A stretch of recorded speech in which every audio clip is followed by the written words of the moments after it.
Hai semuanya, kembali lagi di Summoner Gadget. Dan beberapa hari yang lalu saya barusan bikin dua buah video tentang first impression dan juga hasil kamera dari Realme X50 5G ini. Udah sekitar 2 minggu HP ini saya jadikan secondary phone saya. Nah, seperti biasa kalau secondary phone itu biasanya saya gunakan jadi HP gaming yang kerjanya cukup berat, bahkan kadang-kadang melebihi primary phone saya atau daily driver saya. Nah, yang pertama kita coba bahas mengenai material. Realme X50 ini menggunakan frame aluminium dan bodi belakang bermaterial kaca. Tentu HP yang bisa dikatakan mid-range naik kelas ini sangat dekat dengan kesan premium. Hanya saja port audio kali ini absen, tidak seperti adiknya si Realme 5 Pro yang masih ada jack audio 3,5 mm.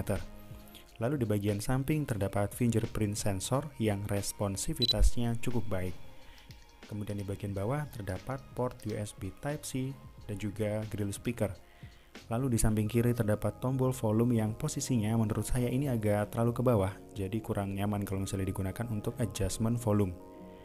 Kemudian yang kedua, mengenai layar dari Realme X50 5G ini memiliki bentangan 6,57 inch. Walaupun masih menggunakan layar IPS, tapi sudah menggunakan Gorilla Glass 5 dan dilengkapi dengan 120 Hz refresh rate yang pastinya mata manusia sendiri sekilas masih susah membedakan antara 90 Hz dan 120 Hz.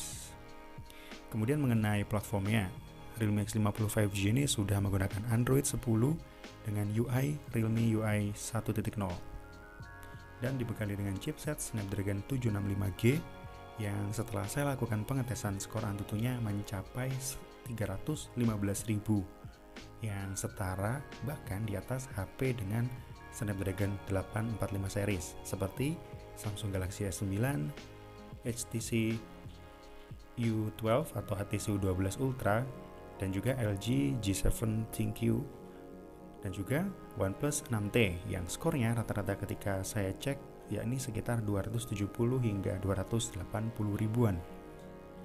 Lalu untuk memori, Realme X50 5G ini cukup memuaskan karena bisa dikatakan di atas standar HP mid-range pada umumnya.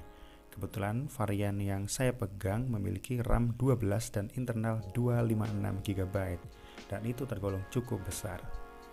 Kemudian kita bahas mengenai kameranya. Pertama dari kamera belakang. Kamera belakang dari Realme X50 ada 4 buah lensa ya.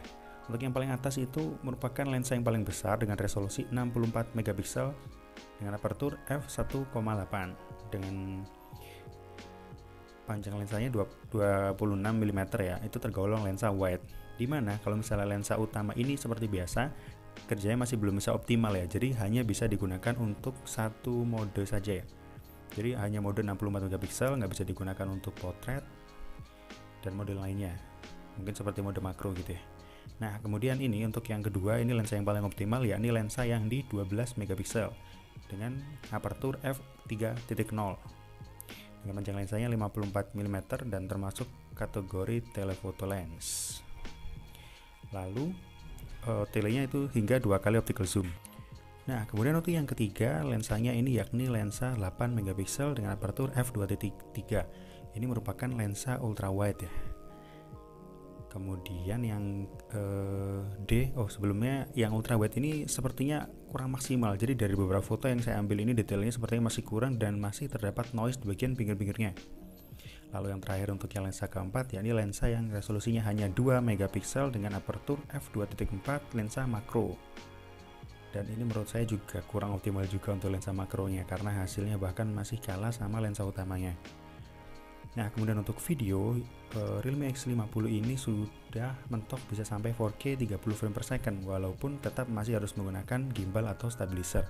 Dan untuk resolusi optimal untuk videonya di 1080p 30 dan juga 60 frame per second dan sudah dilengkapi dengan gyro sensor dan juga electrical image stabilization atau AIS.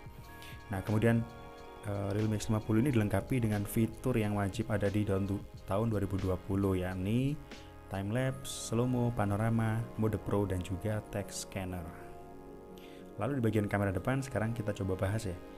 Di kamera depan ini terdapat 2 buah lensa yang resolusinya yang pertama 16 megapiksel f2.0 lensa wide ya 26 mm. Kemudian untuk yang satunya lensa ultrawide yang resolusinya hanya 8 megapiksel, aperture f2.2, dan lensa ultrawide ini menurut saya cukup parah sih karena hasil fotonya ini jadi berbeda ya. Jadi kalau cuma noise doang nggak masalah sih, tapi ini kayak jadi berubah warna gitu dengan kondisi scene yang sama, seperti ini contohnya. Kemudian untuk video di kamera depan ini sudah mentok juga di 1080p dengan 30 frame per second, dan juga sudah dilengkapi dengan sensor gyro dan juga electrical image stabilization. Nah, kemudian untuk yang terakhir di sini terkait baterainya. Untuk baterai dari Realme X50 ini sudah menggunakan baterai lithium polymer 4200 mAh, dan ini termasuk baterai yang non removable seperti biasa. Dan juga baterai ini sudah dilengkapi dengan chargingnya itu sudah menggunakan VOC 4.0 ya, dimana ini ngecasnya cukup cepat banget ya. Jadi kalau misalnya saya gunakan gaming lalu baterainya tinggal sedikit, itu saya benar-benar sudah ngetes sendiri, dia mengeklaim bahwa bisa terisi 70% dalam waktu cuma setengah jam, dan itu benar-benar terbukti. Oke, mungkin sekian review yang mudah-mudahan detail juga bisa menjawab dari beberapa pertanyaan dari teman-teman tentang Realme X50 ini. Oke, sampai jumpa di review selanjutnya.